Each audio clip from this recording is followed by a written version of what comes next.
Did you know that in America in 2022 that Americans are having less intercourse than 20 years ago? Matter of fact, this is the lowest amount of reported intercourse in in U.S. history. Isn't it ironic that with such a multitude of freedom and choice and all of these things and, being free and liberated, that people are less interested in intercourse? Isn't that the opposite? Because toxic men, based off of what I've heard, are that's all toxic men focus on is intercourse. So it's kind of weird that CNN would do a study that says Americans are less likely to have intercourse, partner up, and get married than ever. What a world. What a world. CNN, Valentine's Day is a day of love, a special day in which we are supposed to make sure that those around us know how much we love and care for them. But the day when Cupid is supposed to strike us with the arrow, there are several reasons we think love isn't what it once was in the United States, for better or worse. Indeed, here are 4 potential troubling statistics that one potentially positive sign about love in the United States. We're not going to go through all of them. I just have a couple highlighted. 26% of Americans 18 and up didn't have intercourse in the past 12 months. 12 months. 12 months. 26%. That is a quarter. 1/4 of Americans haven't had any intercourse in the past year. You might think that's the pandemic effect, but no, it's a part of a long-term trend. The 2 years of the highest percentage of adults saying they didn't have intercourse in the past year. 2016, it was 23, and 2018, it was 23 as well. The last 2 times the survey was conducted. Before 2004, they had the highest percentage of intercourse. Goodness, what is going on? What's going on?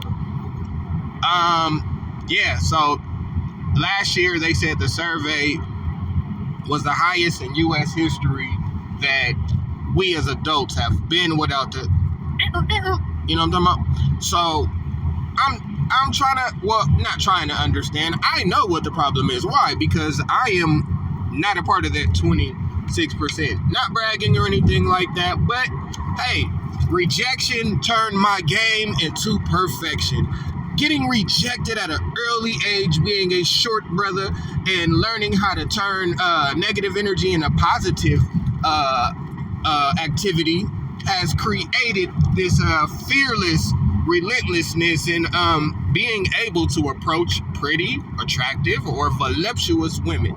Not everybody has that skill. I didn't know that. I've taken this skill for granted. There's people that are more attractive, that have a better physique, that make more money, that aren't as confident and fearless as I when it comes to approaching women. Am I bragging? No, sir. No, ma'am. I'm just telling you the truth. But let me also tell you that this didn't come from nowhere. I was trained to take rejection. As a personal trainer, I was trained to cold approach people, ask them to purchase things that they didn't want, and basically spit game. I was trained to do this. I had to go through rejection. As a waiter, I was exposed to beautiful women. So that apprehensiveness that people have to approach, to talk to a pretty woman, I just don't possess. It's something I was blessed with. It's something that I worked on. It's not necessarily the gift of gab. It's just the gift of rejection. Being rejected at an early age, I have the mentality that, you know what, hey, if she don't like it, somebody else will. Not everybody has that. And there's all this pressure that women have put on themselves to be perfect physically, to be aesthetically superior to another woman. But there is more pressure on men being perfect, having the perfect game, knowing what to say, making the first date, such a memorable experience, because women have so many dates that you have to be better than the last date.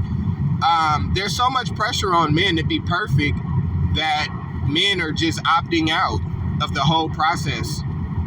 They just rather play video games and hang with their friends than, put themselves on a chopping block and being ridiculed and humiliated, because that's what lots of women do. They get in their groups and their packs, they go out and get dressed and humiliate men that aren't perfect, that approach them for a number or things like that. So this is the outcome. And what happens? Only thirsty guys with hood credit, the most perfect aesthetic guy, the tall guy with the dreads and the tattoos that don't care about nothing, he's the one that gets all of the women, because that's what they want. That's their idea of aesthetic perfection. So when that one guy that's able to get all the women because he has the genetic lottery that allows him to, approach these women, he has more options than they do. Women have more options in general, but as far as the man that has the genetic lottery has a higher access to women than a woman who has the genetic lottery has access to good men. Women always have access to men that just want, no strings attached intercourse, but women don't have that option for long term. And then it's the same way in reverse. Men that have the genetic lottery might have an easier time, or not say genetic lottery, men who are financially stable or financially successful have an easier time getting married, but they have a hard time staying married and having a woman that divorces them and doesn't take all of their money. So we all equally have things that we go through that is not necessarily fair, equitable, but hey, we're different. We like different things. Now, there's been this debate, what do you bring to the table? Women don't like when men ask this. They feel, they feel like it's an insult. They feel like they are the table. But mind you, a lot of these women always want to know what a man earns. They want to know if a man can afford to buy a house that they can bring the table that they are into. And that somehow it's not insulting. They want to know that he's above six foot, because somehow that makes him a better partner. Because if you could take a picture with a man in your heels and he's taller than you, then you've won. Yeah, that's the goal of life, to look good in the picture. And to have a guy that is, that is accepted in your social circle, that's a good relationship.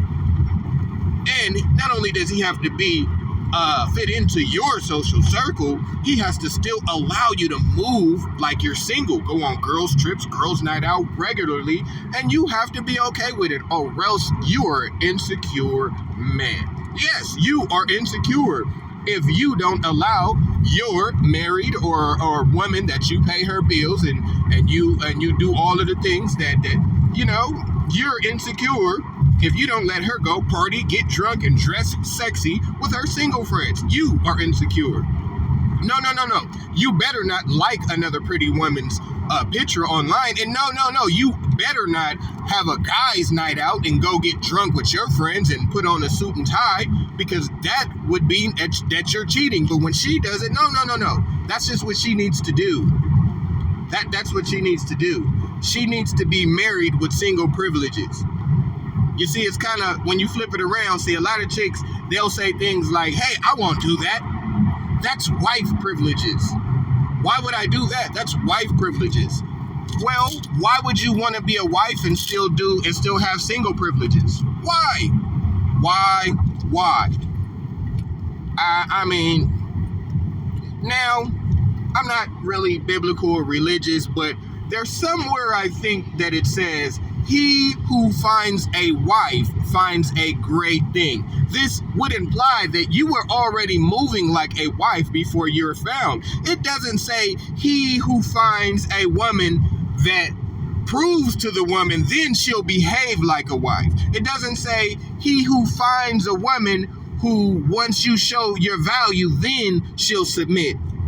I don't remember reading any scriptures like that. Once again, I'm not the most religious person. It's he who finds a wife. You're a wife already, not he who finds a woman who will be a wife if you do X, Y, Z.